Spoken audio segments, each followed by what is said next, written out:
لباس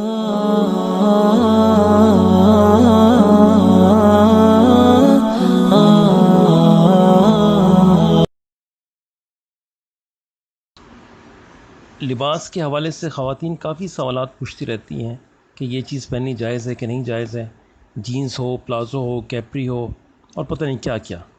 اور میں احادیث کی روشنی میں ان کو بتاتا ہی رہتا ہوں کہ مرد و خواتین کے لیے لباس کا اسلام نے ایک کرائٹیریا دیا ہے، ایک معیار دیا ہے، کچھ شرائط کے ساتھ اجازت دی ہے، وہ شرائط پوری کر لیں پھر جو مرضی پہنیں۔ لیکن اب ضرورت محسوس یہ کی گئی ہے کہ اس کو تفصیل کے ساتھ بیان کر دوں اور ریکارڈنگ کی صورت میں بیان کر دوں تاکہ یاد دہانی بھی ہوتی رہے۔ تو یہ شرائط یاد بھی کر لیں اور سمجھ بھی لیں۔ اس میں پہلی شرط تو یہ کہ ایک مسلمان عورت کے لباس کا کامل ہونا ضروری ہے،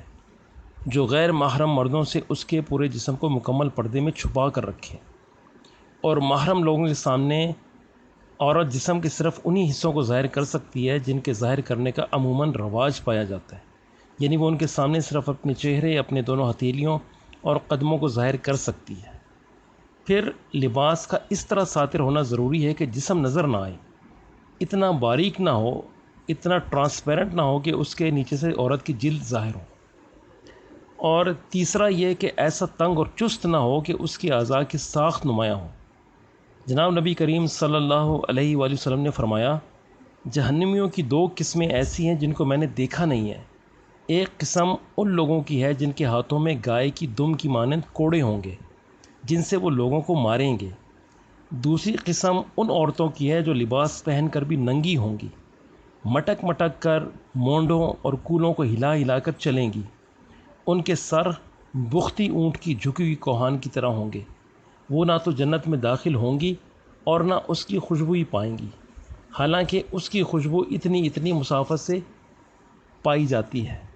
اور یہ صحیح مسلم کی حدیث 2128 ہے۔ اور شیخ الاسلام ابن تیمیہ رحمۃ اللہ علیہ اپنے مجموعہ فتاویٰ میں جلد نمبر 22 میں صفحہ نمبر 146 پہ وہ اس کی تشریح کرتے ہیں، اس حدیث کی شرح کرتے ہیں۔ وہ کہتے ہیں کہ رسول اللہ صلی اللہ علیہ وسلم کی اس حدیث کی ایک تفسیر یہ بھی ہے کہ غیر ساتر لباس پہنے ہوں گی،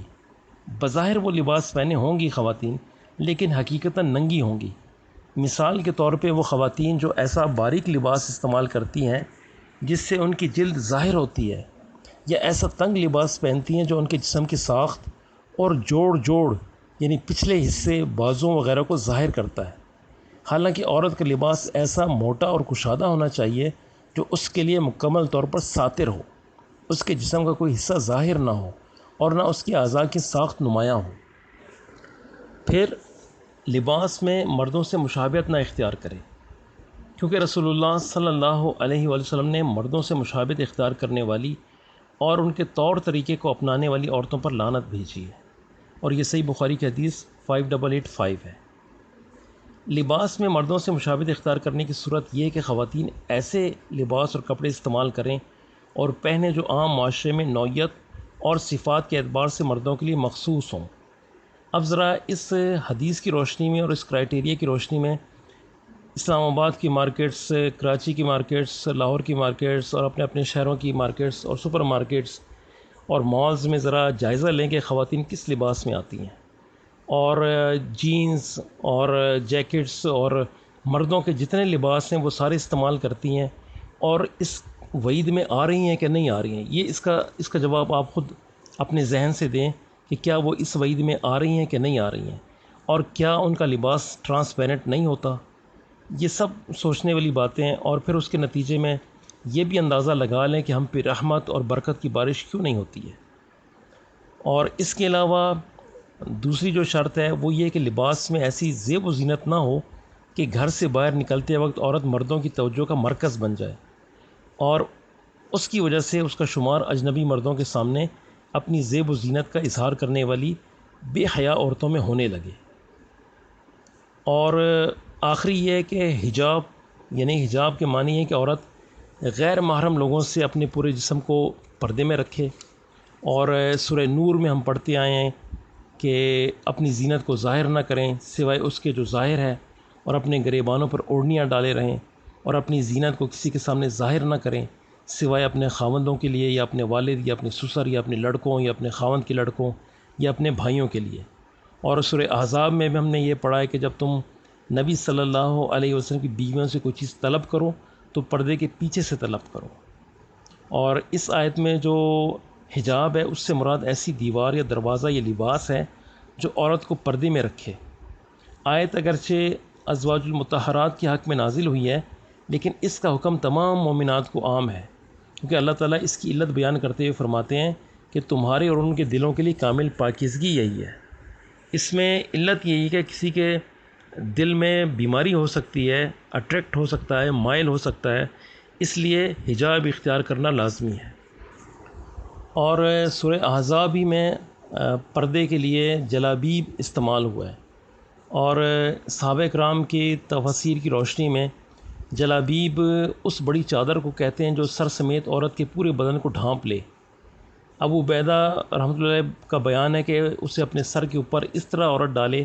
کہ سوائے آنکھ کے جسم کا کوئی حصہ ظاہر نہ ہو، اسی سے نقاب بھی ہے۔ اور غیر محرم لوگوں کے سامنے عورت کا اپنے چہرے کو چھپانا بھی ضروری ہے۔ سنت سے اس کے وجوب پر بہت سارے دلائل ملتے ہیں، جن میں سے ایک دلیل سیدہ عائشہ صدیقہ رضی اللہ تعالیٰ عنہا کی یہ حدیث بھی ہے۔ وہ فرماتی ہیں، سواروں کا قافلہ ہم سے گزرتا اور ہم رسول اللہ صلی اللہ علیہ وسلم کے ساتھ حالت احرام میں ہوتی تھی، تو جب وہ ہمارے بالکل مقابل آ جاتے تو ہم میں سے ہر ایک اپنے جلباب کو سر سے اپنے چہرے پر ڈال لیتی، اور جب وہ آگے بڑھ جاتے تو ہم اپنے چہروں کو کھول لیتی تھی۔ اور غیر محرم لوگوں کے سامنے چہرہ چھپانے کی جو کتاب و سنت میں بے شمار دلیلیں ہیں، اس کو بھی مد نظر رکھیں اور ان پہ بھی عمل کریں، اور تمام بہنوں کو ان تمام امور سے پرہیز کرنا چاہیے جو فتنے فساد کا باعث بنتے ہیں، اور خاص طور پہ اس دور میں جب کہ فتنہ فساد اپنے عروج پہ ہے، اور پردے کا التزام کرنا چاہیے، اور وہ اعمال اختیار کرنے چاہیے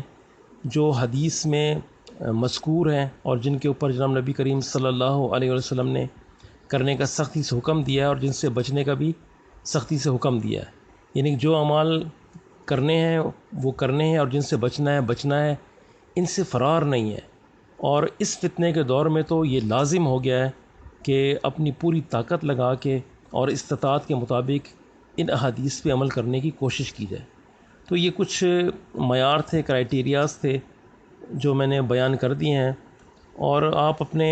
شہر کی مارکیٹس کو دیکھ لیں کہ یہ خواتین اس وعید میں آ چکی ہیں جس پہ لعنت بھی فرمائی گئی ہے اور جہنمیوں کی اقسام میں سے گنوایا بھی گیا ہے۔ اور بہت سی ایسی بھی خواتین ہیں جو عام جگہوں پر تو پردہ کرتی ہیں، مگر جب وہ دکانوں یا ہسپتالوں میں داخل ہوتی ہیں یا کسی سونار کے پاس یا لیڈیز ٹیلر سے گفتگو کرتی ہیں تو اپنے چہرے اور بازوؤں کو اس طرح کھول دیتی ہیں گویا اپنے شوہروں یا اپنے محرم لوگوں کے پاس ہیں، اور ذرا ان کو احساس نہیں ہوتا کہ کس حد تک وہ اس وعید میں داخل ہو چکی ہیں۔ ایسی خواتین کو اللہ تعالیٰ سے ڈرنا چاہیے۔ اور بیرون ملک سے آنے والی بہت سی عورتوں کو جہازوں میں دیکھا جاتا ہے کہ وہ بے پردہ ہوتی ہیں، اور سعودی عرب کے کسی ایئرپورٹ پر جہاز کے اترتے ہی نقاب اوڑھ لیتی ہیں، گویا ان کی نظر میں پردے کا تعلق عادات اور رسم و رواج سے ہے، یہ کوئی دینی حکم نہیں ہے۔ ان کو معلوم ہونا چاہیے کہ پردہ انہیں ان زہر آلود نگاہوں سے تحفظ فراہم کرتا ہے جو بیمار دلوں اور انسان نما جانوروں سے صادر ہوتی ہیں، اور ان سے فتنہ فساد پیدا ہوتا ہے۔ لہٰذا جتنی بھی بہنیں ہیں وہ خاص طور پہ پردے کا اہتمام ضرور کریں، اور حدیث میں اور قرآن مجید میں جب حکم آ گیا تو پھر ماننے کے لیے آتا ہے، اور وہ صرف پڑھنے کے لیے نہیں ہوا کرتا ہے۔